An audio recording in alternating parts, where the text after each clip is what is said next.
So today we're going to do something fun and something different, something I'm really looking forward to. So, we've been on the David Pakman show, I think about twice now. And, really appreciate his dialogue and the way that he works and the way he thinks and stuff like that. And so, the last time we were on David Pakman's show, we sort of talked a little bit about, sometimes he'll say that people will kind of disagree with him and will be pretty vocal. And I sort of mentioned to him that, it would be really cool to sort of talk to someone in an open-ended, non-judgmental manner about, what they believe and how they came to believe it. Right. Because I find that so much of political discourse right now is really just, plastering the other side as backward or idiots or whatever. And one of the things that I really appreciate about, training to be kind of non-judgmental through, training to become a monk and sort of accepting people where they're at and learning how to listen and also learning how to be a good listener through, training as a therapist. I think that those skills can actually be applied to non-therapeutic or non-spiritual places. And one of the goals that we kind of are focused on, here at Healthy Gamer is just to try to understand people, right? And educate people about different perspectives. Yep. And so a lot of times our focus has been on mental health, but sometimes we'll talk about stuff how to efficiently study and things like that. But today we're going to try something a little bit different. And we're going to hop into a call with David Pakman, as well as a longtime, I don't know if I should call him fan of the show, right. But I don't either. Someone who disagrees a lot with David Pakman, but I understand calls in a lot, and I think they've got a good and healthy dialogue, hopefully. And that's Jimmy from Philly. And so we're going to hop in with them, and we're just going to talk to Jimmy and David for a little while and try to sort of understand, a little bit about Jimmy's experience of the world and what he believes. Yeah. So I know it's a little bit different, but I'm really looking forward to it. And let's get started. Okay, so let's see here. I am ready. I'm just going to put the camera on me until we've got everything up and running. Okay. So let me try to...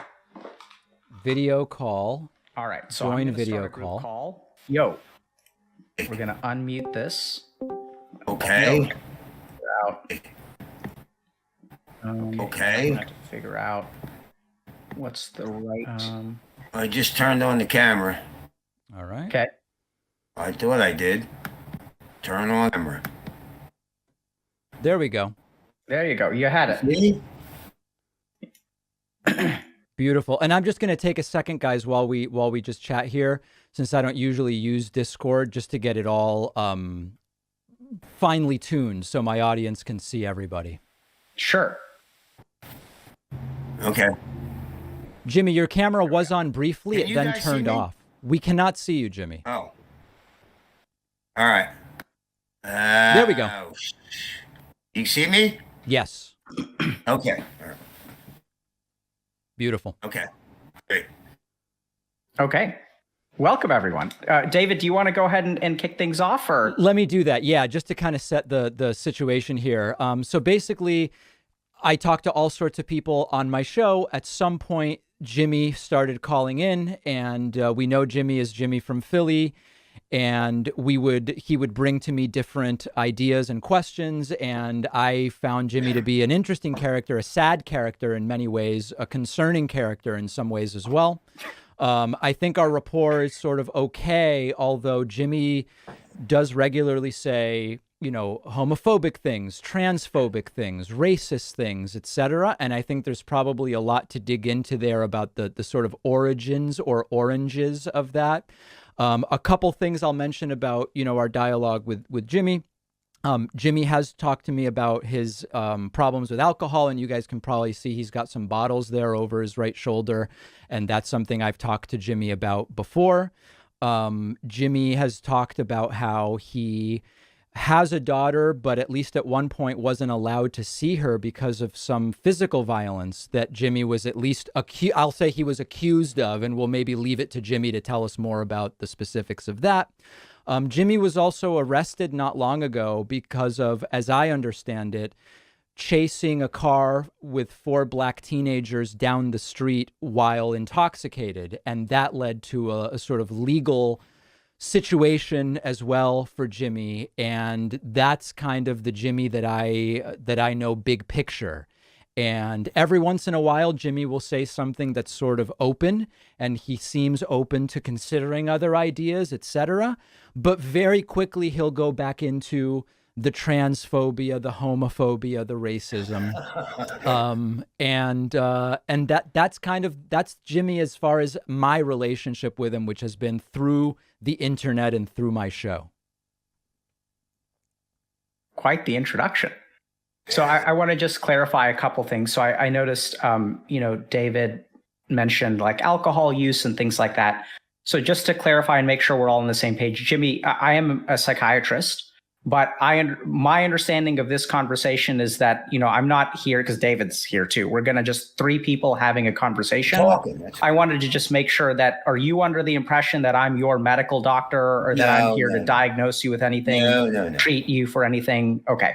So we're just going to have a conversation and try to understand each other better. So the goal of what we do, the reason I stream is just so that we can try to understand people better and share that understanding with everyone who's watching. Are you kind of cool with that?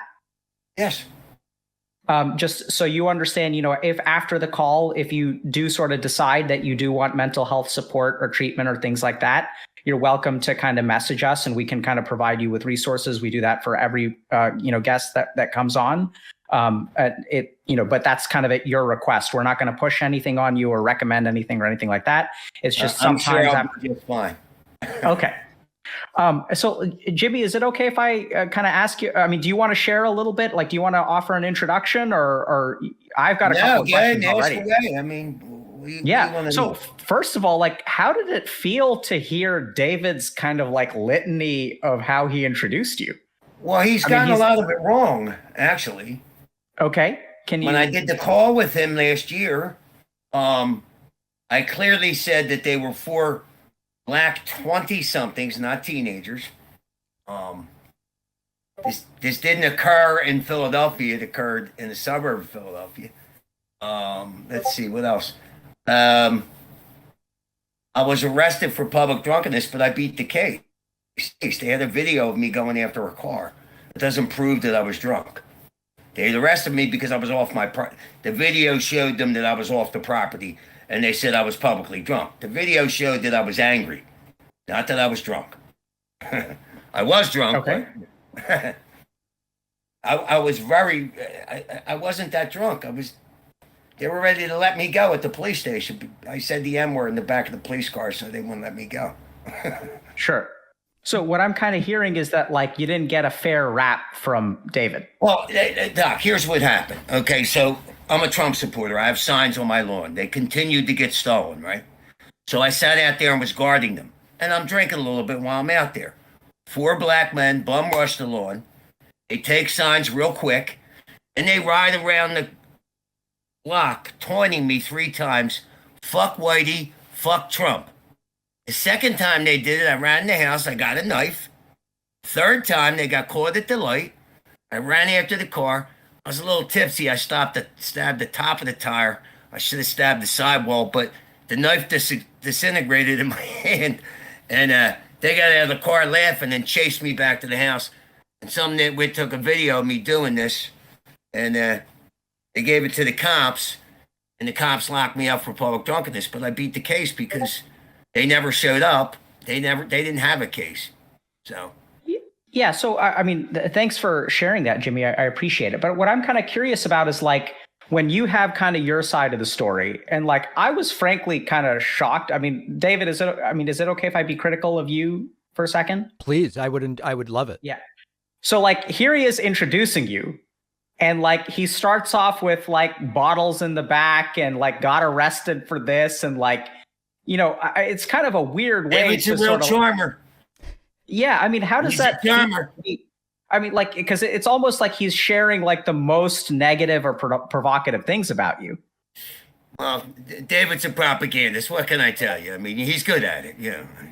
Yeah. So how does that make you kind of feel to be? I was laughing like the entire time. If you were looking, I noticed that. Yeah, that's what I was kind of asking, right? Because I don't get offended easy, Doc. If that's what you're getting at, I really don't. People can say what they want. I really don't care. Yeah. So okay. I'm a generally happy person. So Yeah. now, see, what David wants to make hay out of it in this situation is basically that I'm crazy for going after the car. Well, I had two choices, Doc. How many men are going to sit there when four men come onto their lawn, take their property? I don't give a shit what it was. Took four of my Trump signs. Then they have the temerity to drive around the neighborhood 3 times, yelling racial epithets at me, pointing me with the signs out the window, and I'm just supposed to sit there like a little soy boy? I don't think so. That's not going to happen. That's not the type of person I am. I am going to do something about it. Right or wrong, I'm going to jail. I don't give a fuck. You do something like that to me, you're going to get held responsible in some kind of way. And I think Sure. the whole thing's funny. The whole thing's funny. I So, think. Jimmy, you kind of said that's not the kind of person I am. Can you help me understand what kind of person you are? Well, apparently David would have sat on the wall and watched these morons ride around and taunt him. David thought it was crazy for me to go after them. Yeah. So, Jimmy, I'm going to I may do something a little bit unusual. I may sort of ask a question again. So, ahead. like when I ask you, like you said, that's not the kind of person I am. And you say, well, David would have done this. Like, I'm not interested in what kind of person David David has is. the soy boy. Like in other words, I had two choices, right? I was either to call the police or do nothing. But David was trying to make me sound crazy that I actually took action and went after these people that just stole from me. And do you And I'm find saying that? I'm not the kind of person that's going to sit there and watch something like that. Fuck the Yeah, police. sure. I'm going to I handle get it. it. Yeah, I get that. So do you oftentimes, so what I'm hearing is that like, a lot of people in your situation kind of may lay down and take it, but you're not going to lay down and take it. Well, yeah, but this was basically a thing David put out there. Like I was nuts for taking action. I was not crazy. That is the type of person I am. And I wouldn't blame a guy for not doing nothing. Sure. You know So what I mean? But yeah. yeah. And do you find that oftentimes, people try to like paint you as crazy by sort of sharing stories like this or things like that? Well, I am a little nuts, Doc. I have no problem with that. What I mean, does I that do mean? things that most people wouldn't do. I'm very aware of that. That What- is my personality. That's how I am. Can you help me understand that a little bit? Like, what do you do that other people wouldn't? Like, help me understand. Like, who are you, bro? Gee, I don't know. I like to have fun. Okay. I see everything as funny. Okay. I make fun of everybody and everyone, including myself. But see, Okay. David thinks, if I make fun of like a homosexual or a transsexual, let's face it, a man in a dress is the funniest thing since the dawn of time. All right? I'm sorry. I make fun of these folks, but that doesn't mean that I hate them. If these people want to be accepted as normal, then they better be ready to take jokes. You understand? Okay. Yeah. Because So if you're making them some sacred cow, which is what David does, and then that's just, they're not special people. Okay, I have nothing against them, but I think that when shit is funny, it's funny, and I'm going to point it out. sure. So what I'm kind of That's hearing is simple. that the way that you kind of treat them in a sense fairly, right? Because everyone gets made fun I don't of. treat them anyway. I make fun of them. Sure. Yeah. Big deal. Woo! They can't handle that. They're And- wearing a dress, trying to look. If you look like Steve, I'm not. I think in New York, a landlord or an employer is fined well over $100,000 if they don't refer to these people as a certain pronoun. It could be they, zer, they. What? That's insanity. I'm not going to accept your delusion. Go ahead and be deluded. You have the freedom to do it. But you're not going to force me to address you as a woman when you're clearly a man. It's Okay. that simple. This is logic. This is science, biology. Yeah, and so I'm a little bit curious, Jimmy, when you sort of, when there's a group of people that are defying science and logic and biology, like how does that, because you seem to get kind of passionate there as you were talking about it, how does Yeah. that kind of affect you? It pisses me off. And what pisses you off about it? What pisses me off? You're trying to get me to accept your delusion. You have the right to be delusional, but you ain't making me. Look, if you look like Steve, I'm not calling you Susie. That sums it up, my whole philosophy on the issue. Sure. I got no problem with gay people. I got no problem with trans people. I think it's funny as hell. I think it's absolutely hilarious. and I mocked them.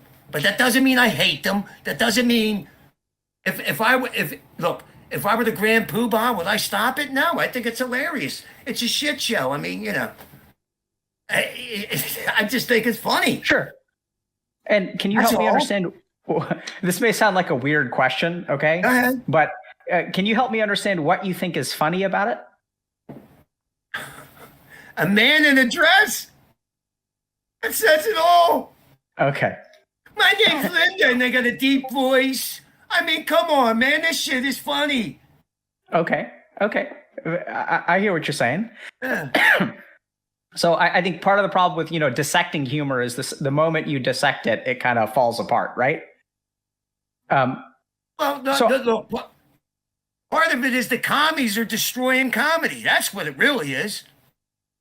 Okay.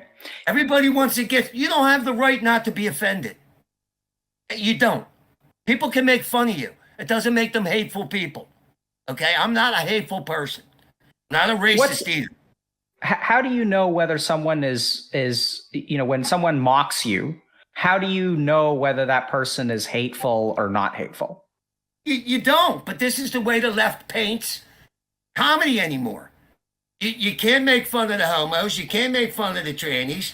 I mean, look at YouTube. They've got a library of things you can't talk about. What? Why not?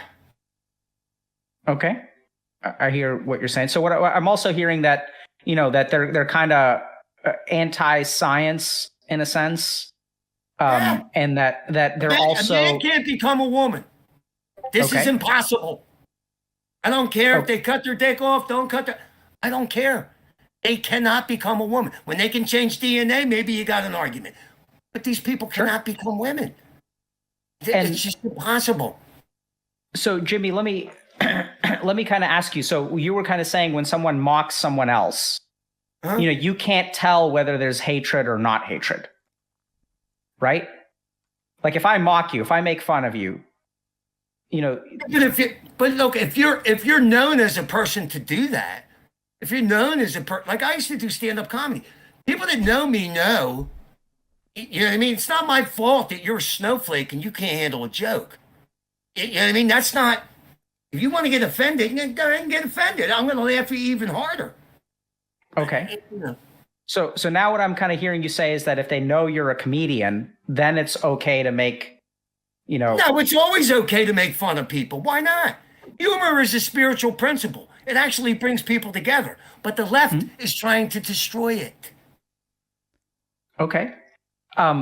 So, Jimmy, is it okay if I ask you a little bit about, it seems like you have a lot of really strong beliefs about what's going on. Is that fair to say? Yeah. So I'm so curious. Can you help me understand like how you came to these opinions and how you came to believe these things? Because I believe my ears and my eyes. When I see a man in a dress, I almost fall the fuck down. I'm skipping down the street when I see this shit. Like, oh my God, did you just see? What? Okay. I have a certain amount of sympathy for these people, but the solution isn't to follow their delusion. It's not. Dress up, play Barbie, I don't give a shit. But when you're trying, it's coming down the pike where I'm gonna be forced to address these people by whatever they fucking want. Like what? I'm going to point something out to you. So there have been like 3 or 4 questions, and I'm curious, what you think about that I've asked you about you, and your answer seems to be doesn't involve you. So I'll ask you, like, how did you come to believe these things? And you kind of started out with like saying, these things? I told you I believe my eyes and my ears, and this is how my brain works. Everything's funny. Okay, everything's funny. Like I think in cartoons sometimes. I don't know why. So, Jimmy, can you help me understand a little bit about where you grew up? Can I ask you some questions about your past? Yeah. I grew up in Philly. Okay. What was growing up like for you? What was what? What was growing up like? I was very happy. I used to be so happy. I used to skip down the streets. And, of course, the kids in Philly broke my balls until I stopped doing it, the kids on the corner, I would skip. I was literally that happy. And I have a lot of energy, too. So kids would make fun of me, but, that's Philly for you, You can't do a goddamn thing without getting your balls busted on the corner, It's like, That's what happens in Philly. I don't know. Dr. K, I don't want to interrupt at such a key moment, but I do want to just say, because I'm not sure how familiar your audience maybe is either with me or with Jimmy, but this is not staged. And I think it's important that we just mention none of this is staged. First, for your, and I'm being serious here, this is not an act of any kind. We're just having a real conversation here. Yeah. I didn't think it was staged. No. I know you don't think. I know you know it wasn't staged. But just for people, some people in your audience think this has to be staged. This is not staged. This is not staged. Okay, sure. So Jimmy, let me ask you. Apparently, so I'm shocking the snowflakes. Yeah. So Jimmy, so it sounds like when you were growing up, you used to like skip, and you said people would bust your balls for that. What is that? Can you help me understand what that means? Well, I mean, I was so happy that I literally skipped down the street as a child, and the kids would make fun of me. It wasn't that big of a deal. I just stopped skipping down the street. I was still happier than a motherfucker, but I stopped skipping down the street. That's all. Yeah, and I'm kind of a weird question. Like, so do you think that? I mean, how did you feel before? When you were skipping down the street and people would start making fun of you? Do you remember how you felt as a kid? I didn't like it, but that's what happens when you grow up in Philadelphia. Everybody knows what you're doing. They see you. You hang on the corner. You got the girls, you got the guys. You know. Sure. People break your balls. People break your balls. I'm hearing that people would make fun of you, and that you sort of didn't like it, but that's life. Pretty much. Yeah, and I'm kind of curious, like. This is going to sound kind of weird, but do you think as a kid you would have preferred it if they didn't make fun of you? No, because it taught me how to come back with snappy, witty responses to insults and shit. I see. So you got to be on your guard in Philly. You're hanging on the corner. You got to be able to hold your own. Sure. So I'm hearing that it was kind of like you kind of grew up, right? So the school of hard knocks, like. It's sort of being street smart. Believe me, I wasn't in some really bad neighborhood. I grew up in Roxborough. It's almost like the suburbs. Mm-hmm. But I hung all over Philadelphia. I hung in some tough neighborhoods.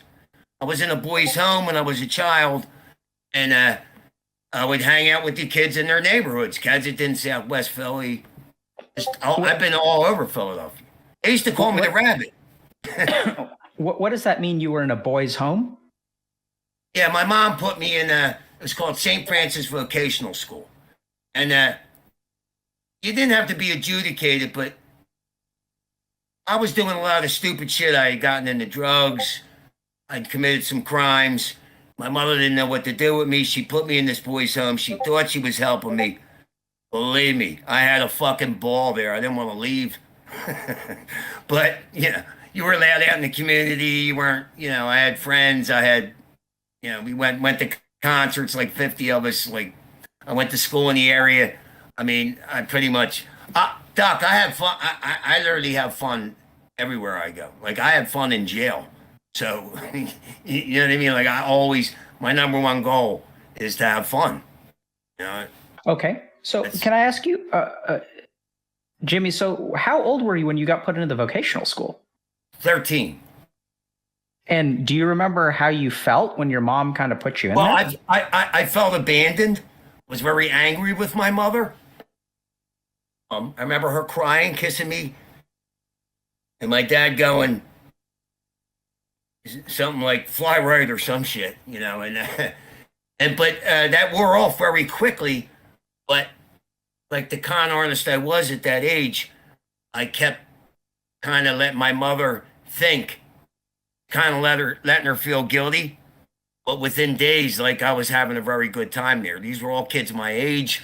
Like they put you on different divisions, and there were some really cool characters. You know what I mean? Like I liked a lot of these guys. They had a pool table, Sure. They had a ping pong table. I mean, I had fun there. I did. And I got sent to another place called St. Gabe's. That was a motherfucker. The Christian Brothers ran that. You had to stay in line for a punishment. Stand in line means you stand and face the wall for hours. And of course, I was always online. So why did you get sent to St. Gabe's? The court sent me there. And with the insistence of my mother. My mother thought that these places would help me. She didn't know what to do with me.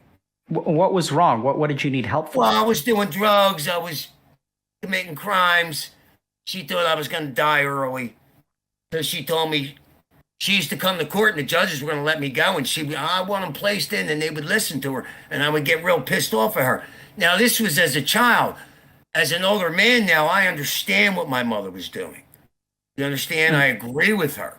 You know, she just placed faith in agencies that, I don't know, probably made me worse.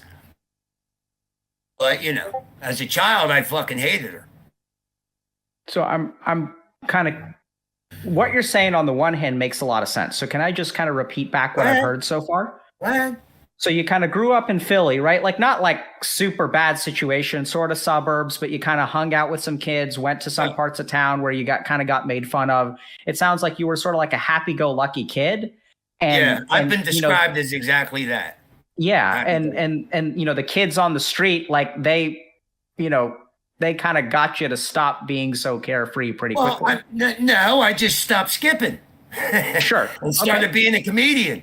I just started being a comedian. Yeah. You know, they were calling me gay and this and that, you know. I mean, it just teaches you to toughen up. That's all. I mean, you know, you're living in Philly. You're on the corner. You can't be a pussy.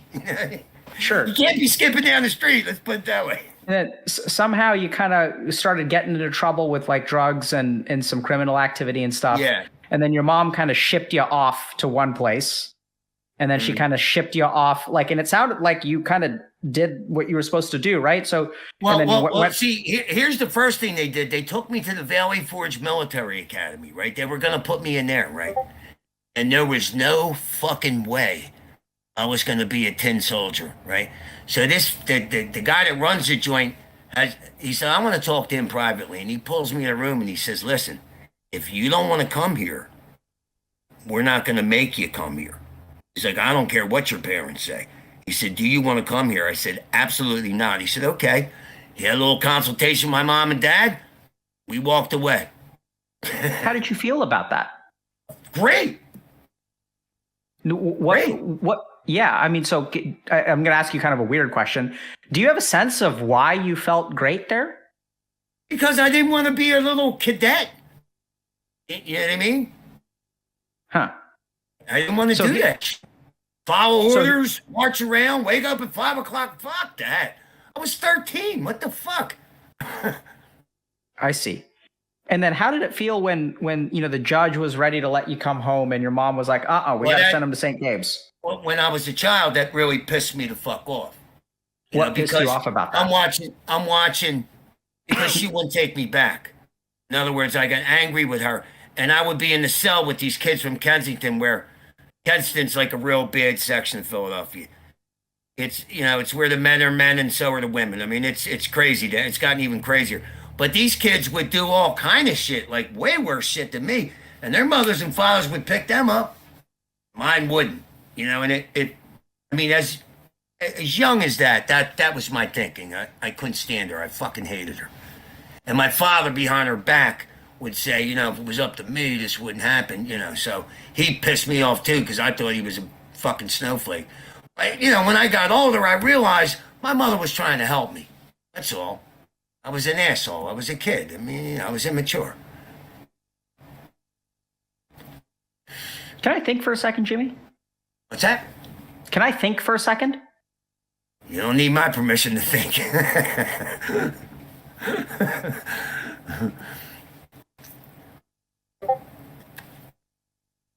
So, you know, Jimmy, what I'm kind of hearing is that you have every reason to be a snowflake, but you'll be damned if you're a snowflake. No. How so? You get more respect if you're not a snowflake, see? But the way the left paints people now, a soy boy is the way to go. A real man no, is so I think that's exactly what I'm saying. So what I'm saying is that, like, you know, the story that you're sharing makes you, if you look at like if the check boxes of being a snowflake, like getting abandoned by your mom getting sent to a military academy, getting sent to a vocational school, getting sent to like you're doing what you're graduating from there or whatever. And then, your mom is like the judge is about to send you home. Your mom's like, I can't handle it. Getting sent back to another place. Well, I having hated your her dad, I hated her for that. Yeah. And so like, if we think not. about like, when you use the word snowflake, what I sort of think of is like a victim complex, right? Is that fair? Yeah. And so when I'm thinking it, like when I hear this story, bro, like it sounds like, if one is entitled to call themselves a victim, it's you, but you're not going to do that. Well, what? No, I don't. I'm not a victim of anything. I'm just a person that's shaped by their experiences. I don't see myself as any kind of victim. No. I get that you don't see yourself as a victim. That's sort of what I'm saying. But if you think about it, right? So if you had like, let's say a liberal snowflake who had your background, do you think they would think of themselves as a victim? I don't know. Interesting. Okay. I couldn't. I can only speak for myself. I don't know. I was a liberal till my brother put me hip to what the corporate media does. It all started with Trayvon Martin. Like, what a bunch of shit that was. And then Michael Brown, what a bunch of shit that was. And you got to hear about racism. Like nothing has went forward between the races. It's systemic racism, which means everything's racist. Right? Sick and tired of hearing this shit. And my brother proved to me. NBC doctored the 911 call that Zimmerman made. That's clear. They admitted it. They fired 2 underlings. But guess what? This is how the news works. And David knows this. Once you get someone to make an emotional judgment, a nuclear bomb of truth isn't going to make that person change their opinion. Very few people will because they don't want to admit they were duped. And this is how the news works. And this is how they brainwash people. It's sickening. That's kind of interesting. So let me just make sure I heard you correctly. So once someone makes an emotional judgment, no amount of truth is going to change their mind. For the most part, the media, that's what the media does. Sure. Report some hyperbolic bullshit, report an absolute lie, and then the truth comes out a few days later and people already made a judgment on it. For the most part, human beings are not going to go back on the initial emotional judgment that they made. That's just you being human. Yeah, so do you think people media plays you? Do you think people who make emotional judgments are aware that they make emotional judgments? Sure, why wouldn't they be? Interesting. You reach somebody emotionally, they know that. Interesting. So you, because I would actually say like the opposite. Like I would say that, once what emotions tend to do is cloud your judgment. And most people who make emotional decisions believe they're behaving rationally. And that the more emotional you become, the more rational you think you are. What do you think about that? Maybe not in all circumstances. I don't know how to,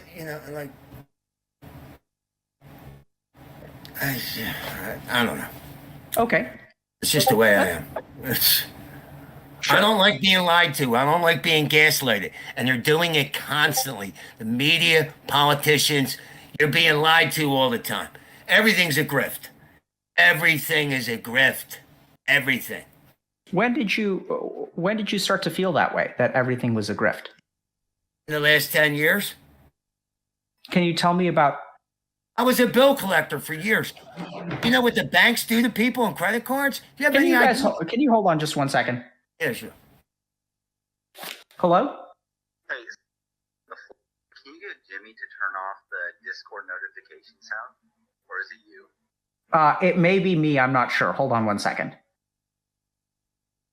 Yeah, I don't... So I think that we're having a problem with Discord notifications, but it shouldn't be me. I don't know if it's me or... I think it might be Jimmy. Yeah, so Jimmy, we're gonna walk you through something, okay? Okay. All right. So I want you to are you full screen right now, or can you see? I'm gonna screen share everything. Okay. So in the bottom bottom left of your name. Yeah. Hello? Yeah. Yeah, okay. I'll okay. Sorry. All right. Okay, just I'm going to put you on speaker, okay? So, Jimmy, this is what I want you to do. In the bottom left of your screen, you should see like your name, Jimmy from Philly, and then you'll see a microphone icon, a headphone icon, and a user settings. Oh, yes. Click the user settings gear. Okay. And then what I want you to do is you should see notifications about halfway down.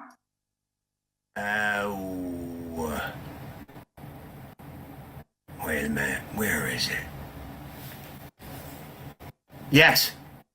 Okay. And then you should see a bunch of green tabs. Like, can you just move those all, like turn them off? So enable desktop notifications, all that kind of stuff. Sounds, turn them all off. Yeah. Turn all those green buttons off.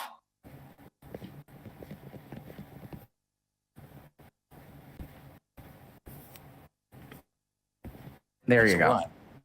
Yeah. Ugh, Jesus Christ. Did they make it any more complicated? Now, how the hell do I get back to you? Okay, so then what you need to do, you should be, let me just make sure I can navigate you through this. So then what you can do is click the escape, or there should be an X in the top right of your screen. Top right, okay. And then you should see us again. Oh, I think he just X'd out the call. Okay. Yeah. Oh boy. Then how are we gonna... There, he's back. There we go, Jimmy. Jimmy, bro. I'm here, right? Yep, just turn your video back on. Turn the video back on. On camera. There you go. Beautiful. I'm sorry, guys. Like, I made a YouTube channel. I don't understand computers at all. Okay. Oh, no, just click it once. It was on. What the fuck is it?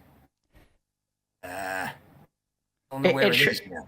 If you move your mouse around, you should see like 4 icons, like sort of towards the bottom of the call. And the leftmost icon will be turn off camera or turn on camera. Just click that once. Wait a minute. I don't see it. God damn it. Oh, man. I don't see it. User settings. No, Jimmy, not in user settings. If you do you see the call window, Jimmy, where you can see me and Dr. K and then you? Yes. Yeah. At the bottom of that, you should see 4 buttons. Oh, okay. I bring the mouse there. Yeah. Turn on camera. Exactly. Beautiful. Beautiful. There we go. Sorry, well guys. done, Jimmy. Awesome, bro. All right. So, I wanted to ask you kind of, Jimmy, a couple things. So the second thing is, so I'm sort of hearing like, do you think it's possible for you to be a victim? That's I guess anybody can be a victim. Yeah, why not? And what would that mean to you if you were a victim? I wouldn't know because I don't behave like a victim. If somebody wrongs me, I get back at them. You know, I mean, I find a way to get back at them, and I generally make it funny and spectacular. So, Okay. It's just what I do. And what would it feel like to not get back at them? Horrible. In what way? Help me understand that. It's just like an unpaid debt. You know, the best way I could describe it. Like, I got to get back at you. I mean, I'm not saying be violent, but justice. You disrespecting me, I got to top it. You know? Yeah. So what do you think about stuff like forgiveness and compassion? Well, you know, I was in AA for a while, and they taught me about forgiveness, right? But then I started investigating different religions, and I heard this rabbi on the TV say, he said, we believe in forgiveness too, but not like the Christians. And he said, we believe you got to atone for something before we forgive you. That I agree with. The Christians want you to just forgive a motherfucker just to forgive him. No. Forgiveness should not come easy. No, if you did somebody wrong and you're looking to make amends, you got to atone for that shit before I forgive you. And I think that's more reasonable. Now, I'm an atheist. But, I do some of the religionists, basically it's a philosophy, right? Religion. Some of them come up with some pretty good shit. I mean, I see no problem with treat others as you should treat yourself. You know what I mean? I think that's a good thing. I just don't believe there's a God. I mean, it's just ridiculous. But, Sure. they do come up with some good shit for human relations. So, And I'm going to ask you kind of personal question. You're okay, totally fine to not answer it if you don't want to. I'll answer so anything, Bob. Have you? Oh, you haven't heard my question yet. But have you forgiven your mom? Oh, yeah. Yeah. Did she help me understand how you did that? Well, I just grew up and realized that, look, my mother was manic depressive. She had her own issues. She was in psychiatric hospital twice for 6 months, right? The woman was a little fucked up, and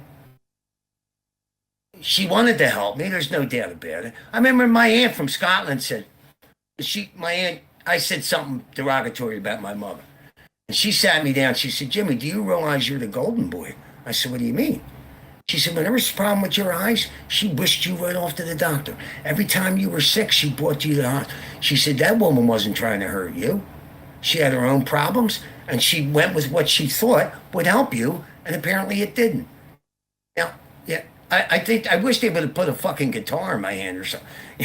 I mean, I was a very happy-go-lucky, energetic child, but, they tried to make me into being hyperactive. They got me taking Ritalin. They had me in a crazy kid school. All this fucking stupid shit. They should have just gave me something to keep me busy. Like if computers were around then, I think I would have got into that. If streaming was around then, I think you would have become a streamer. Around then, in the early 70s? I don't think so. Yeah, so Jimmy, that's so interesting. So I'm kind of hearing. So what I'm hearing is that your mom really doesn't have anything to atone for. No, she was, look, she did her best. She told me, she said, Jimmy, there's no book on how to raise children. I make mistakes, So, my mother loved me. She was a little nuts. I mean, she was manic depressive. I mean, but no, the rest of my family don't forgive her. They're kind of surprised that I take the tack that I take. My sister said to me one time, she put you in a cage. Like my sister was threatening to put her in a home, right? And my mother was definitely afraid of this. And I got real pissed off at my sister. I said, look, she calls me crying one more time, I'm going to fuck you up. You know what I mean? Like, I'm tired of this shit. She wanted to die in her own home.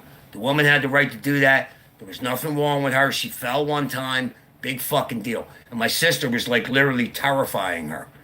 And I stuck up for her. My sister was shocked. She said, well, she put you in a cage. I'm like, she put me in a cage for a fucking reason. She's trying to fucking help me. You ain't trying to help this woman. You know what I mean? I don't like that shit. And she stopped. Fuck that shit. You ain't gonna fuck with my mom. My mother wasn't perfect. She tried to do the best she could with me. Guess what? You know what she told me? Until you're 18, I'm going to keep your little ass alive. And you're going to go where the fuck I want you to go. And when you're 18, if you die, it's on you. Hey, it worked. I'm 58, right? Right? So, mom wasn't that crazy. You understand?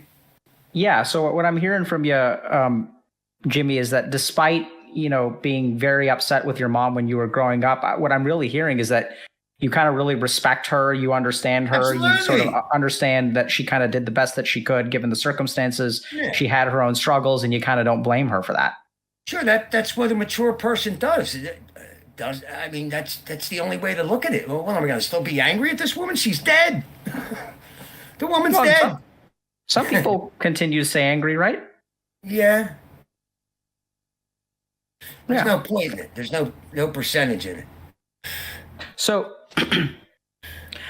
Jimmy, I'm kind of curious. You said you kind of got into drugs and kind of criminal activity and stuff as a kid. Like, what's your understanding of how that happened? Well, I mean, I started committing crimes to get money for drugs. Like if it weren't, and I don't want to blame it on drugs. I mean, I did it, I own it. But had it not been for drugs, I wouldn't have committed the crimes. So, But I certainly committed the crimes.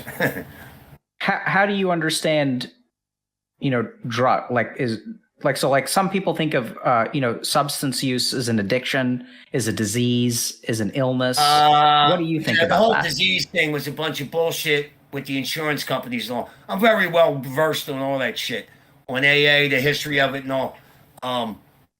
That's just a word. That's all it is. It's bullshit. Whether or not it's a disease, who cares? Like I went to AA. AA helped me tremendously. I went through the 12 steps in 2 weeks. People said, "Oh, that's crazy." Well, if you study the history of AA, they did it in days, and that's a fact. But it did shake. Like I had a therapist explain to me, therapy's supposed to kind of shake you up, and then you settle down differently, right? That was the best description I've ever heard. Well, That's a what beautiful AA did. description. It got me to take a look at things, especially my mother. And I remember when I went to make amends with my mother, I went to her grave, and I cried like a baby, and I never talked ill of my mother ever again. And I was 38 years old. So I was hating on my mother till I was 38 years old. And I was a damn fool. But, I did a 4th step. I did a 5th step. I ran around making amends. You know what I mean? Got in my car and just started making amends. To amend is to fix or repair something to the best of your ability. And that's what I did. And because of these actions, see, a lot of these people, they're just told to go to meetings and listen to other people's sob stories. I'm sorry. It doesn't work. It doesn't work. You can't think your way out of bad thinking. You have to act your way into better thinking. And the actions that I took through the 12 steps it helped me even today to be more honest, to not be deceitful, to not that I wasn't an honest person, but but to get a real fucking view of what's really going on, rather than that dumb shit that was running around in my head. Hating on my mother, hating the world, thinking the world owed me a living. It doesn't. Life ain't fair. It's not. It's how you react to it. And it really helped me. I mean, and then I started to become a sponsor, which was the best thing ever, because when you're helping somebody else, you ain't thinking about yourself, right? That was my whole problem. I thought about my fucking self too much. I was self-centered, selfish, and helping other people. I really enjoyed doing that. Jimmy, I'm just going to kind of give David a chance to kind of chime in for a second. Just because I noticed he's been listening thoughtfully and maybe taking notes. David, did you want to add anything or ask any questions or kind of share any thoughts? No, I mean, I think, one of the interesting things from a complete lay person's perspective is that I didn't know the background of Jimmy until today, but it's exactly what I imagined it might be that gets him to where he is today at 58, in the sense of, I do see Jimmy as a victim myself. And it's not about whether he has to, quote, behave like one, but I in hearing about the situation that he grew up in, it makes a lot of sense to me that he kind of behaves in the boisterous way and finds this need to always have this opposite reaction to what he's experiencing, and he doesn't feel right unless he does that it's like an unpaid debt. I mean, it's other viewers of mine have told me similar stories about how they got to where they are in their 30s, 40s, 50s. And so it makes a lot of sense. Everything I'm hearing is putting a lot of pieces into place. So the only thing I might be thinking of is the 70s. Jimmy, I know you want to respond to that. Is it okay if I follow up with David a little bit? And okay. So David, when you said this is, the picture that we're kind of uncovering is exactly, in a sense, what you're not surprised to hear. Help me understand, what do you mean by that? Why aren't you surprised to hear this? How do the dots of what we've learned in the past about Jimmy connect with your understanding of him today? Well, I mean, I think it was very interesting that I've experienced Jimmy's homophobic and transphobic language, right? I'll give him the benefit of the doubt. He says he's just making fun, but he doesn't hate people. That's fine. So I'll use the term, I won't say transphobia and homophobia, his transphobic and homophobic language. And I've experienced it with Jimmy as an adult, and he revealed today that he was the recipient of that when he was skipping along and being called gay. That makes a lot of sense to me, in the sense that he's weaponizing the way he felt when that was used against him, against other people that maybe he wants to go after or get back at. That's one example of why it's fitting together. Mhm. What do you think about that, Jimmy? I don't know. I mean, David, I certainly am no victim. You know, good and bad things happen to people all the time. And in fact, like, what is good and bad? What's bad? Don't the Chinese see what is that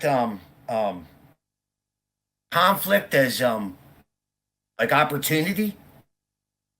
You know what I mean? If something bad happens, you can go one of two routes, right? You can become a victim, get angry, get depressed, stay that way for years, or you can turn that shit around. Make lemonade out of lemons, right? I mean, And how do you think, so if someone is kind of a victim, as someone is sad and depressed, how do you think you, kind of speaking about what you were sort of mentioning about AA and becoming a sponsor and helping other people, how do you help someone like that turn their lemons into lemonade? well, the whole thing with that is I guess it's a form of selfishness. I mean, if you keep thinking about you and your fucked up situation, you're not thinking about a solution. You're stuck in the problem. So you got to get out of yourself somehow. And for me, but I mean, so helping you've been other people- yeah, so you've been a sponsor, right? So you've helped people who are in a dark space, and how did you help them out of that?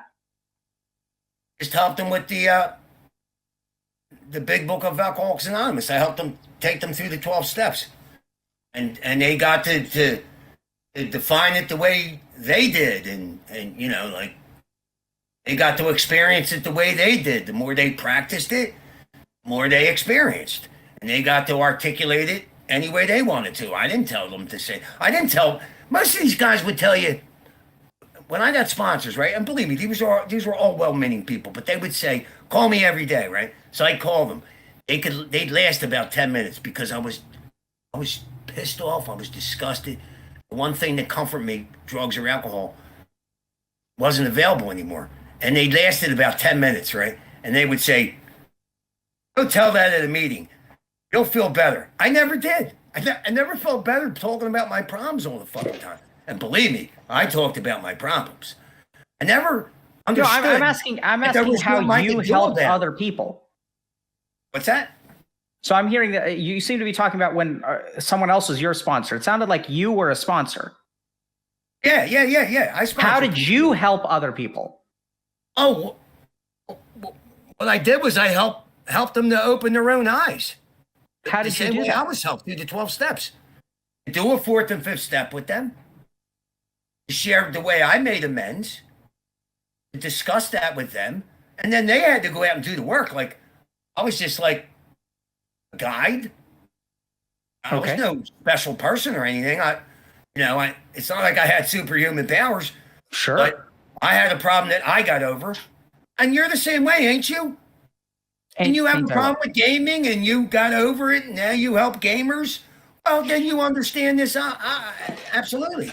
Oh, sure. I mean, I understand my experience of it. So my experience of it, and I was kind of curious because, I'm sure it's similar.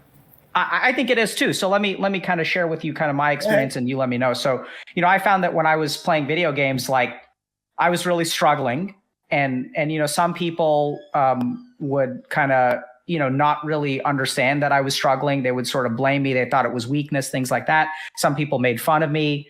I got bullied a lot when I was kind of growing up for playing video games and things like that. And the people that helped me sort of, I think, did sort of what you did, which is that, they didn't make fun of me or things like that. They sort of helped me see things in a new light. They helped me sort of recognize that, while I may be a victim in some ways, that if I'm a victim, if it's really my fault, like, they also empowered me in some ways by sort of helping me understand that, like, there is some element of this that I control. Well, Doc, sometimes bullies can be good. They can help you to face reality a whole lot quicker. Yeah. So, if it's okay with you, Jimmy, what I'm going to actually do is, like, share some thoughts, and I'm kind of curious what about this will kind of land well with you and what won't. Go ahead. And just, I'm super curious because I think getting to talk to you, by the way, first of all, bro, this has been an absolute privilege. I really appreciate it. Well, thank you. I'm having fun. Great. Do you have a doctor, by the way? You have a doctor that you see? Huh? Gotta shrink. Okay. Okay. Because I'm just, noticing that you're smoking cigarettes and vaping and stuff like that. So I just want to make sure that, your health is okay and that you talk to a medical professional about all that stuff. I'm fine. I'm trying to vape more. Okay. Okay. But it sounds like you were you joking when you said you have a shrink, or? No, I said I don't have a shrink. Oh, you don't have it. But do you have like a physical health doctor? Yes. Yes. Okay. Yes. And they're aware that you're smoking and vaping and stuff like that? Yeah. Okay. They promote the vaping, actually. Okay. Okay. So harm reduction now. Yeah. yeah, it's good. So the first thing that I kind of want to point out is so like I think, Jimmy, what I'm really hearing from you is like, you grew up and you learned a couple of really important lessons. So you were kind of like young and carefree and stuff like that, right? And then like you kind of learned that when people behave in a manner that is maybe a little bit unusual, is maybe a little bit funny, that like the way that you respond to that, like the way that you were treated, because that's how we learn, right? Like we treat other people the way that we were treated, right? So that's how human beings learn interaction. So, I grew up in Texas where a firm handshake is a great way to greet someone. And so that's sort of what I thought was normal. And what I'm sort of hearing from you is that, when someone's a little bit different, the way that you treat them is you just kind of make fun of them, right? Because that's just what we do. Like that's the way that's what happened to you. That's the way you kind of respond. That's sort of the system of things. Not always. I don't always make fun of them. I generally, what can I say? In my personal life, everyone knows me. No one takes some of the things I say seriously. But when there's a time to be serious, they know it. I mean, can I ask you respectfully, Can I ask you a little bit about your personal life? What about? So, like, who's in your life right now? Who are what are the relationships that matter to you? Well, I live in a very nice rooming house in a very nice area. I run the place. I'm the kitchen Nazi. Can fine you $50 if you don't clean up. Now I've yet to do it, but this landlord here, she likes renting all these kids and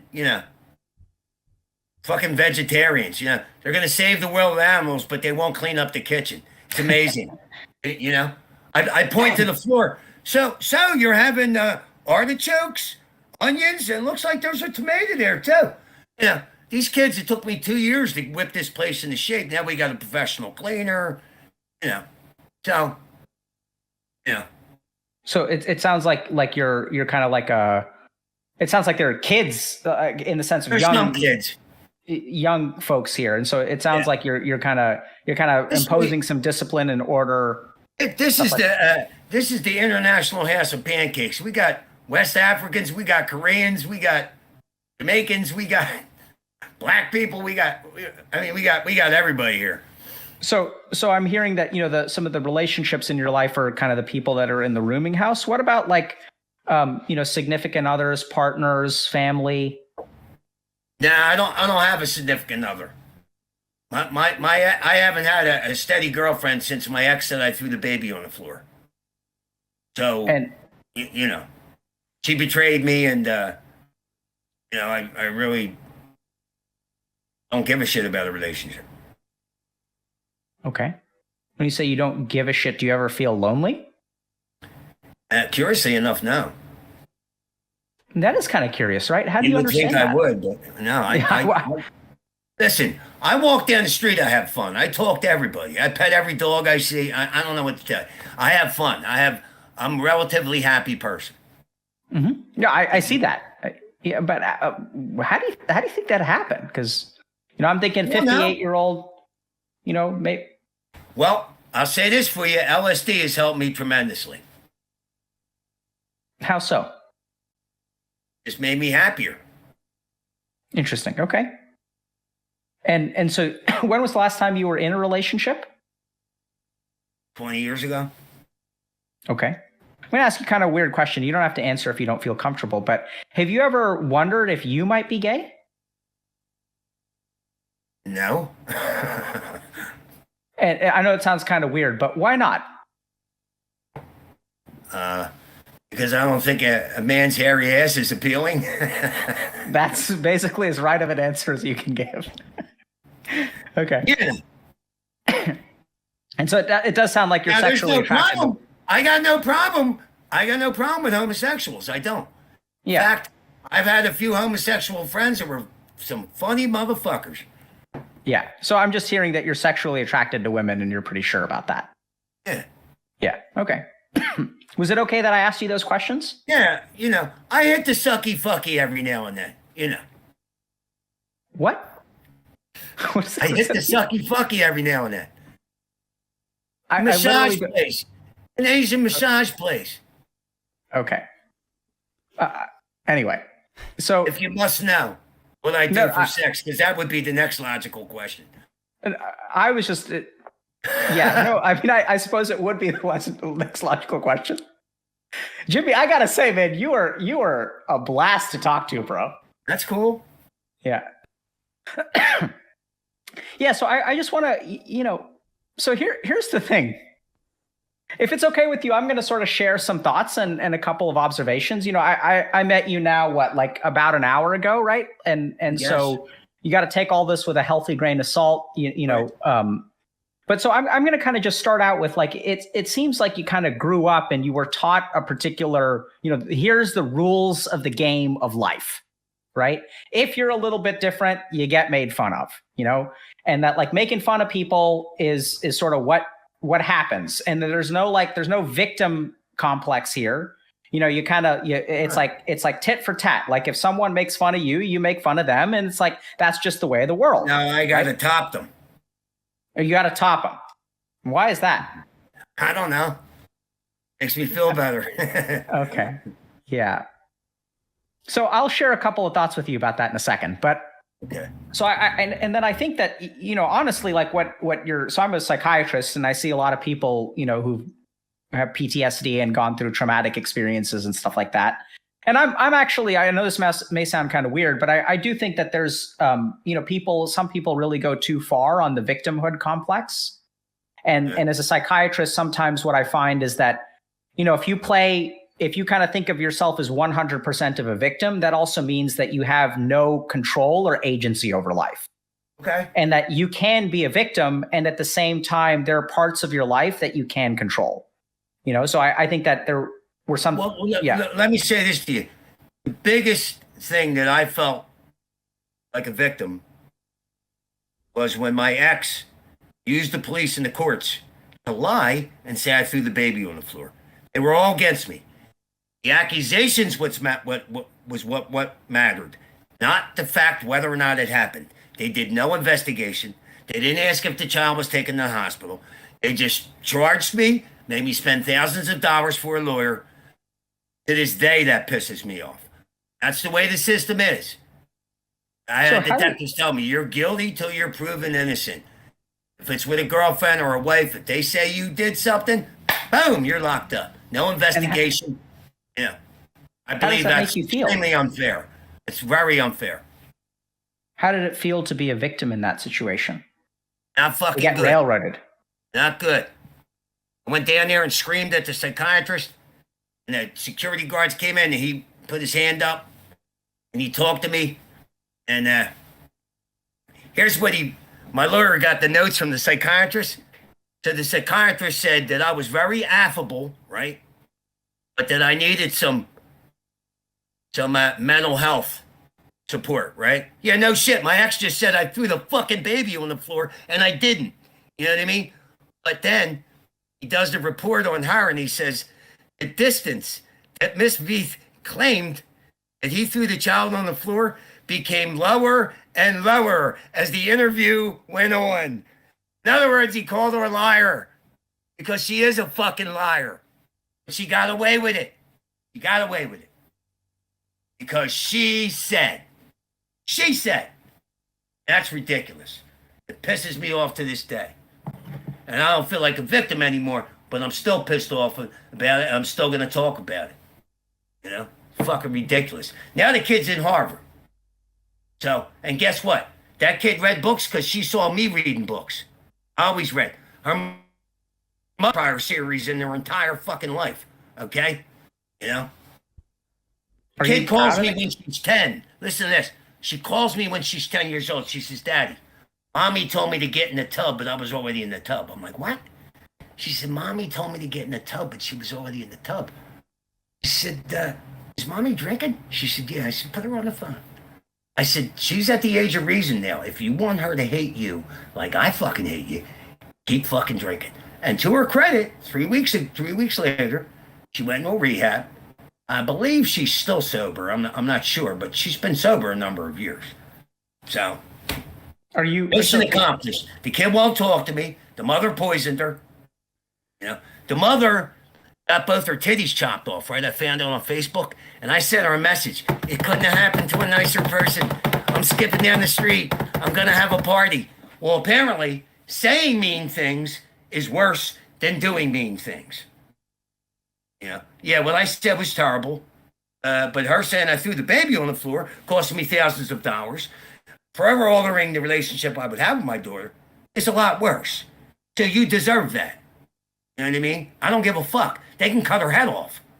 You know what I mean? I don't care. Yeah, you sound very, very angry. Well, what the fuck? What would you threw the baby on the floor? What the fuck? It never happened. Even my kid, when she was 5, she's like, Dad, wouldn't I have gotten hurt? Yeah, you'd think these detectives would ask those questions. No, but they're forced to charge you. That's the way the law works. If it's a girlfriend or a spouse, if they make some allegation like that, you're just sent off to court. No investigation. None. So how would you have liked to be treated? Not without in that evidence. Not without evidence. How would you have liked to be treated in that situation? I like to be treated fairly. I like some kind of investigation to go on before I'm charged. So it's fucking ridiculous. I'm going to put myself in the shoes of someone else. Let's say a cop or your ex-girlfriend or whatever. And I'm going to say for a second that you were treated fairly. Like, what if they thought they were treating you fairly?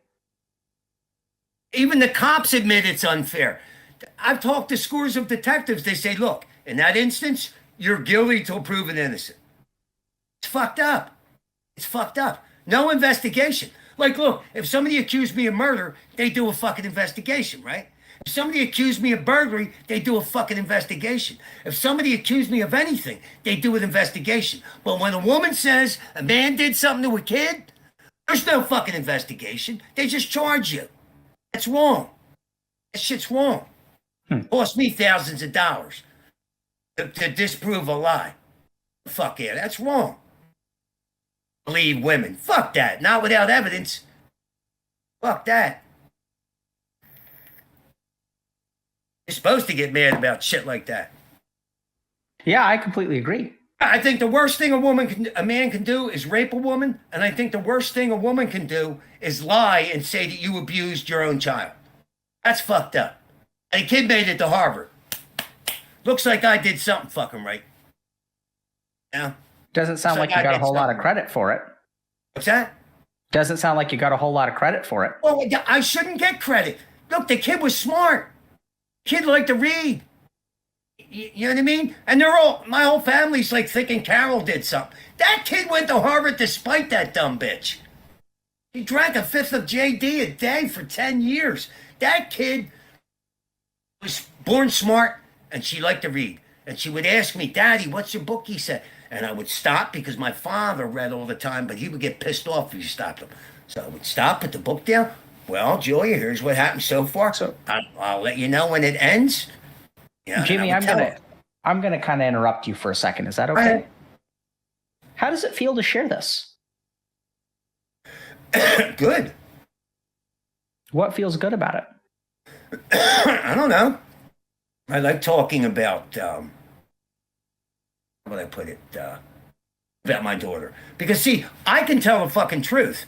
My ex has never told the truth. And apparently, she's gotten away with a lot of this. Not a very bright girl, but So, Jimmy, I'm gonna try to do this one more time. Okay. So, if it's okay with you, I'm gonna share some thoughts about what I'm seeing. So, it kind of starts off. I'm sort of noticing that when you grew up and you behaved somewhat differently, and when people didn't understand what you were or how you were the way you were. Like, you know, you're a kid who skips, and the kids on the corner who like don't understand what that's about, so they make fun of you, right? And then you sort of learned how to survive in that situation. You also learned that, like, hey, you know, this is where humor comes in. Like, you know, you kind of fight fire with fire. And like, I'm sure that early on, before you learn how to defend yourself using humor, it probably hurt when they make fun of you. But you sort of learned that, like, hey, if you get hurt laying down and playing the victim, there's no point to that. You got to kind of, you got to fight back. And the way that you fight back is you put people in their place, you teach them a lesson, you kind of make fun of it, you laugh with them, you laugh at them, you kind of like, you know, that's the way the world works.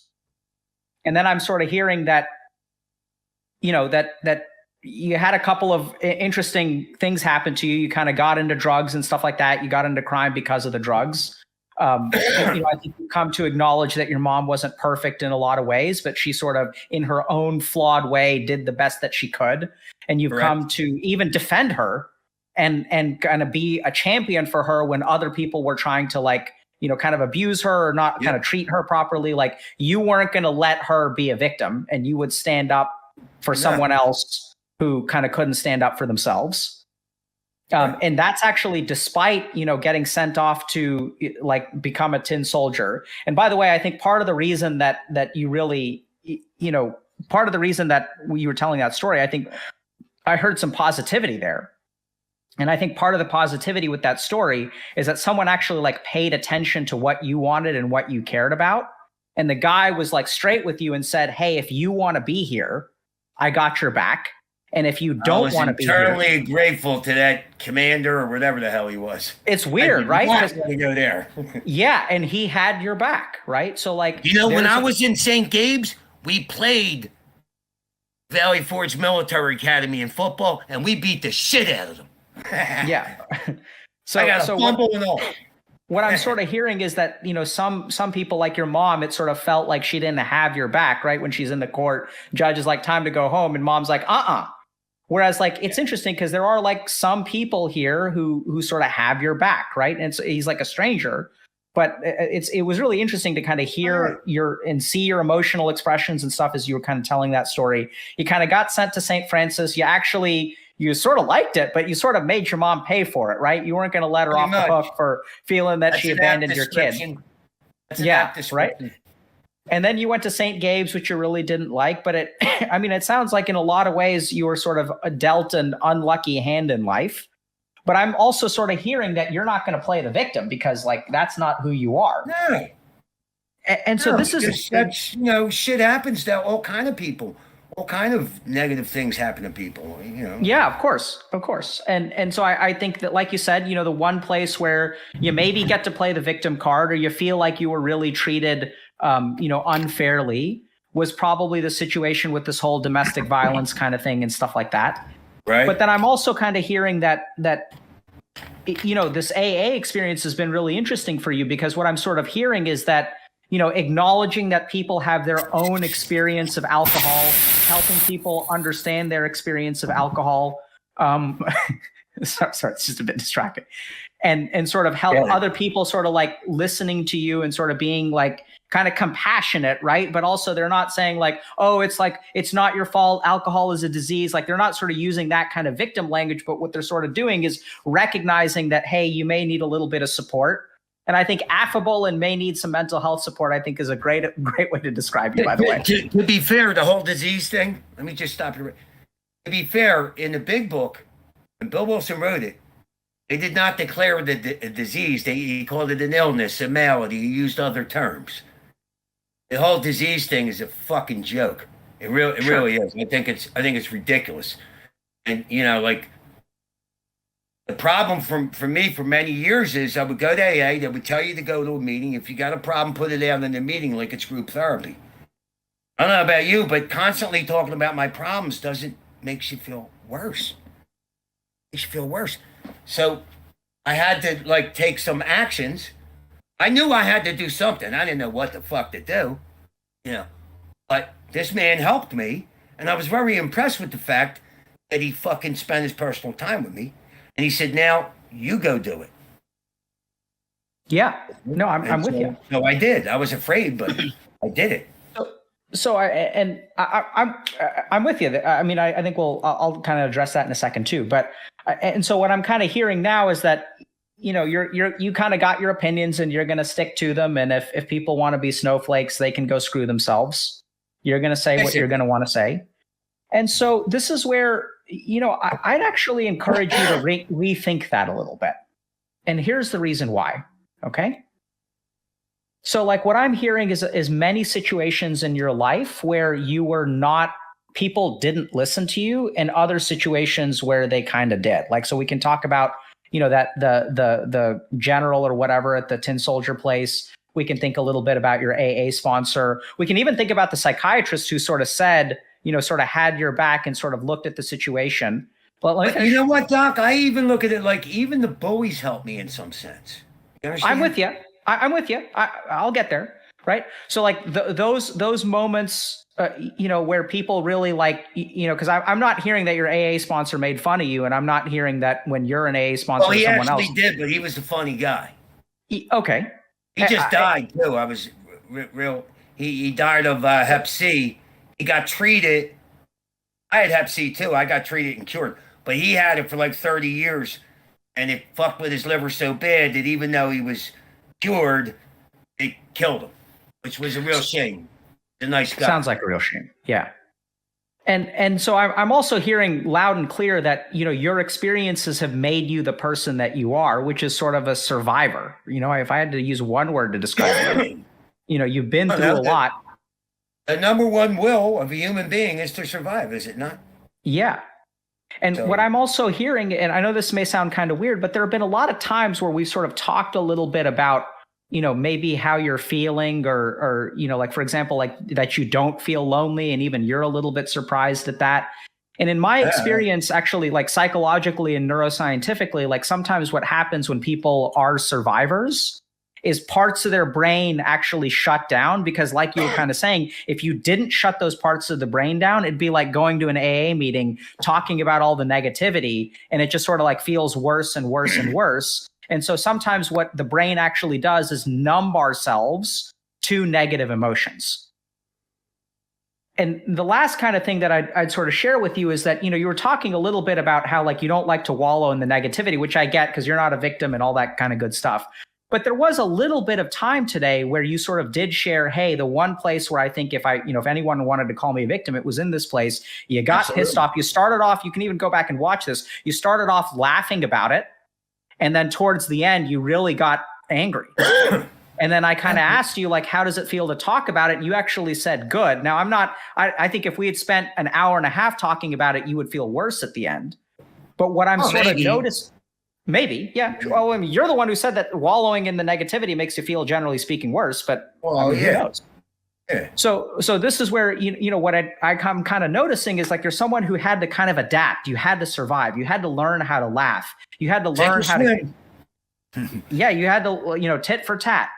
And at the same time, like the cost of that survival, like, has come at maybe like, to a certain degree, like kind of toning down your compassion, toning down your empathy, toning down even feelings of loneliness or negative emotions, because you've said time and time and time again, everything to me is funny. Everything to me is funny. I'm a happy kind of guy, right? And so what I'm sort of noticing there is like, that seems really unusual. And so there's a part of me that, based on our conversation, makes me wonder whether there's like stuff that's kind of like tucked away, swept under the rug. That no, I think I have a different personality type. I have a rare type. I've been type before. I have a rare personality type. Doesn't make me special or not, and I just see things differently. I don't know. Yeah, I get that. I mean, I think that you do see things differently. It's better to laugh than cry, Doc, isn't it? I mean, I had a therapist tell me, Jimmy, about my family. She said, "There's the Brady Bunch, and then there's everybody else." So that helped put it in perspective. So here's what I'd say. I'd say that it's best to laugh and cry. I don't know. I ain't cried in a while. Yeah. Right. And like even then, you kind of said I haven't cried in a while, and then you laughed. What's funny about that? Better to laugh. Yeah. So, because when you say better to laugh, that's kind of interesting because Well, what that that sort doesn't of mean I'm looking to cry. oh, I think it means you're looking to not cry. Right. So when you say it's better to laugh than to cry, and every time you laugh, what I'm sort of noticing is that you've got a choice there and you're deviating towards laughter instead of crying. No, I wouldn't say that. I think I'm just a happy-go-lucky person, and there's nothing in my life that would make me cry right now. Just nothing. Sure. Like, you know, like I don't know. I mean, Okay. it's not an option to cry. There's nothing to cry about. Things are. This is one the best period of my life. I got a little YouTube channel. You know, I mean, I like that. That's going pretty good. You know, Yeah, I so just quit one job for another. Got 2 more hours an hour. You know, I'm doing all right. yeah, I hear that, man. I don't disagree with you. I'm not saying that you need to sit there and you know cry all the time and oh my God, your life is crap and things like that. What I'm sort of saying is that you know I think that you've got maybe one or two things that you could feel rightfully sad about, but I sort of also understand that you know playing a victim is not something that you're going to do. When I think a little bit about your daughter and her being at Harvard, and I hear you kind of speak with pride, and also that she's been poisoned against you, like I think it'd be okay to shed a tear on that if you felt like it. Nah, you know, sometimes I get a little sad about it, but I've basically convinced myself that look, the kid has reached the pinnacle of schools. She's not going to want for anything if she plays her cards right. And up to now, she's played her cards right. So she's not going to need her father that much. And if she doesn't want me in her life, then that's her choice. There's nothing I can do about it. So you used an You know, interesting word there. I've gotten a few hobbies. Look, I started painting. Yes. That's great. Yeah. Jimmy, I just want to point one thing out to you, and then we can, you know, can that discussion. But Okay. you said, I've convinced myself. So when someone uses that word, when I think about convincing, what I think about is starting from a place where you believe one thing and working really hard to believe something else. Well, in a sense, yes. Because look, let's face it, that's a sad situation. The kid ain't talking to me. Yeah. Right? There's nothing I can do about it. There's nothing I can do about it. So hopefully the kid grows the fuck up and, you know, like apparently it was okay for this woman to falsely accuse me 3 times. Twice of abusing her, once of abusing. Yeah. So Jimmy, can I cut you off again? Is that okay? Okay. So here's what I'd say. I'm with you that there's nothing you can do about it. So a lot of times when there's nothing we can do about something, like why cry about it, right? Because it's not going to help anything. I'm with you. I'm with you there. Makes perfect sense, right? So like why what's the use of crying over spilled milk? Right? Yeah, With you there. much. So this is the last thing that I'd leave with you, and you know you don't have to agree with whatever I'm saying. It's really just I'm just making observations, and Okay. and you can decide. You know, you're No, the it's expert cool. on you. So the last thing that I'd say is like, you know, I'd encourage you to try. You know, if you're a funny dude, that's fine. You find something funny, that's fine. I'd encourage you to try to be like a little bit more compassionate towards people who may be confused or struggling or see themselves as victims. I'm not saying that they are victims. I'm not saying that there's an objective right or wrong. But what I've heard from you time and time and time again is that there have been periods in your life where, like, whether you were a victim or you weren't a victim, you know, whether it was really your fault that you got sent off to these schools or things like that, whether they formed you into being the person that you are, and so therefore good experiences, I'm with you all through that. Even in terms of my own video game addiction, I'm grateful for it because it turned me into the person that I am. And at the same time, while I'm going through it, if someone sort of shares a kind word with me, even if my head is in the wrong space, I don't understand exactly what's going on. You've kind of said that about yourself, you know, when you were kind of like going through this AA stuff and you started to have realizations that during that dark period before you understand things, that a kind word or even someone sort of like, you know, taking you seriously and saying, hey, I don't think that's really what it is, can actually have like a positive impact. And what I'd encourage you to kind of think about is like, you know, these people that you kind of call snowflakes and stuff like that. You know, I don't know if there's an objective right here or an objective wrong. You may think that there's an objective right. I think that it's possible that your judgments are also emotional, and then, no amount of truth is going to change your mind. What I'm saying is just like from a human perspective, even if you can think they're ridiculous, can you be kind to them too? Oh, absolutely. One of the quotes in the book of Alcoholics Anonymous says, "With those we dislike, we practice justice and courtesy." So, I mean, you got to be fair with people, and you got to be civil. You got to try to be civil with them. I mean, you really should fight fire with water. But quite often I got to fight fire with fire. Yes, what backwards, but yeah. Yeah, what do you think about that, bro? I get myself into some situations. Yeah.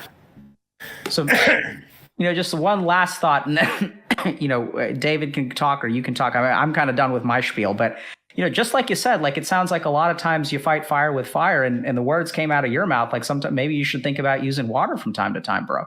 Oh, yeah. Sometimes water doesn't make sense when you're dealing with somebody who's irrational and unreasonable. So. Well, look, I'm not saying that fire isn't appealing, but I'd even argue that the more irrational someone is, the more water helps rather than fire. I don't know if they're willing to listen. Yep. Yeah, I think it's tricky, but I'm hearing that maybe you're rethinking things a little bit, but you came to use fire for a reason, right? Because the water wasn't working well. And at the same time, maybe there's some exploration to have there. I think with what I went through in my life, I've turned out pretty goddamn good. And I'm relatively happy. So,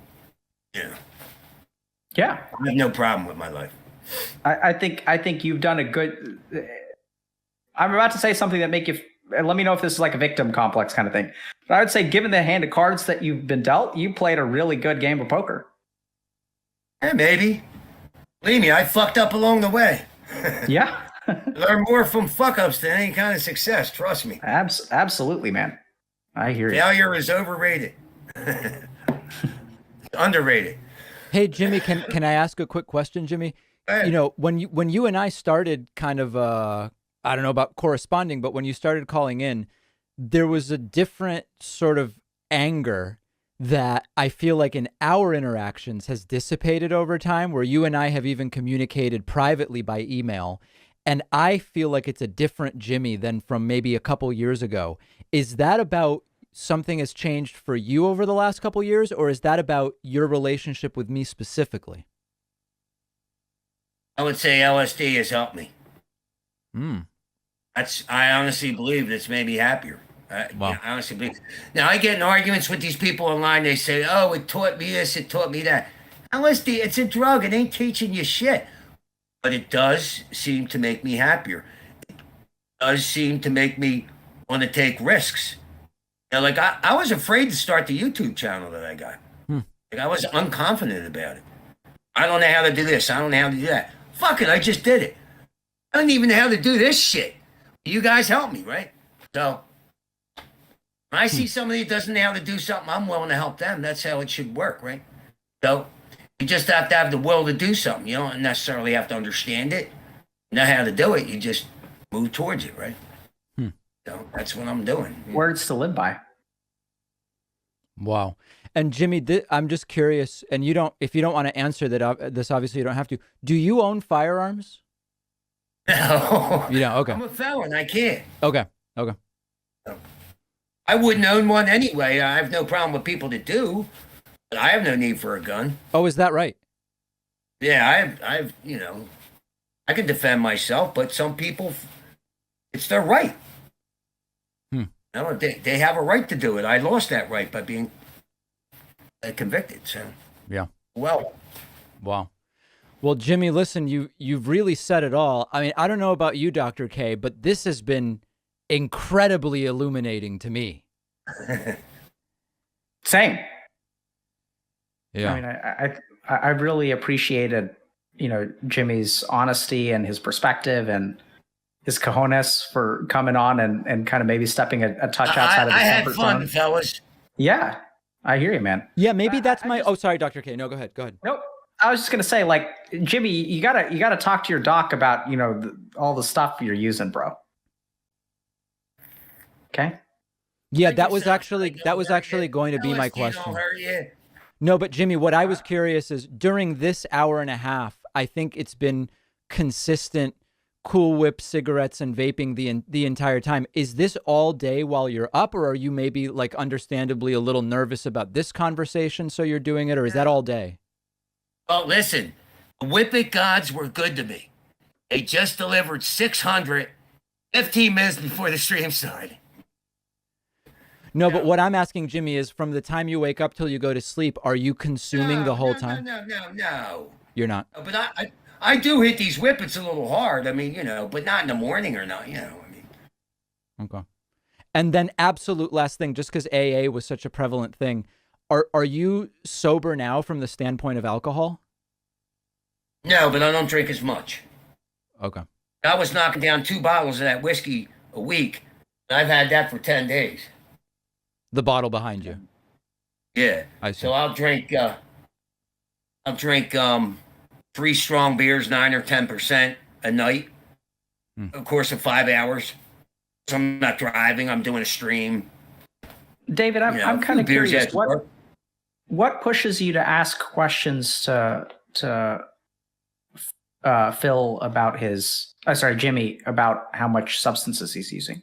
Well, I'm curious in my interactions with him how influenced by substance use they might be, because I'm hearing, you know, I'm getting an email or hearing a voicemail, and my instinct is it would help me maybe to frame the context a little bit if I know maybe what his state of mind is. That's my kind of curiosity about it.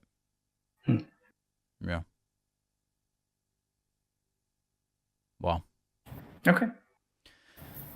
Well, Jimmy, any questions from your end? yeah. No, I had a great time. Thanks, fellas. All right. Let's Thank you do very this much. again in a year. Let's do this again. Sure. David, you want to go ahead and wrap up, or? Yeah, well, listen, I appreciate everybody's time. Jimmy, you know, you and I have known each other a couple years now in some sense, and this has really been informative for me. I feel like I better understand you now. And, you know, Dr. K, I really appreciate you lending your expertise and, you know, leading us through this. I feel like I've learned a lot. Yeah. Well, I mean, let me say this, David. My end game here with you, right, is to get you to debate the hard bastard. And one day you're going to do it. Sorry, who? The hot bastard? The hard bastard. Okay. All right. Well, let's talk about that in this new spirit of openness and exploration and honesty. This sounds great. Hard Look forward bastard. to it. Hard bastard is a YouTuber that eviscerates you, David, every night he streams. In fact, he'll be on tonight doing a segment on you. Okay. And All it's right. Good. Absolutely hilarious. It's absolutely hilarious, David. All right. Very good. Okay. Thanks so much, guys. Dr. K, really appreciate it. Yeah, thanks a lot for the opportunity, Jimmy. It was nice to meet you, man. Nice to meet you. David, take care. Thanks for setting this up. All right, My David, pleasure. Thanks for setting it up. Bye. All right. We'll talk to everybody guys. soon. Take care. Wow. What a day. What a day. Let's just see here what else we've got here. Really quite a conversation. Man, it's an historic and exhausting day, but I feel like we've really learned a lot here. We've really learned a lot. Let's see what's happening over here. And beat them at their own game. Sometimes fire doesn't work. You got to use water. Yeah. Very instructive. All right, guys. I don't know what else to say. Let's all digest it. We'll get this turned around and re-uploaded to YouTube and to everything. And we'll be back with everybody very soon. All right, guys. Thanks for joining me. And maybe we'll do this again with another viewer. I don't know. Maybe with Jimmy in a year. Who knows?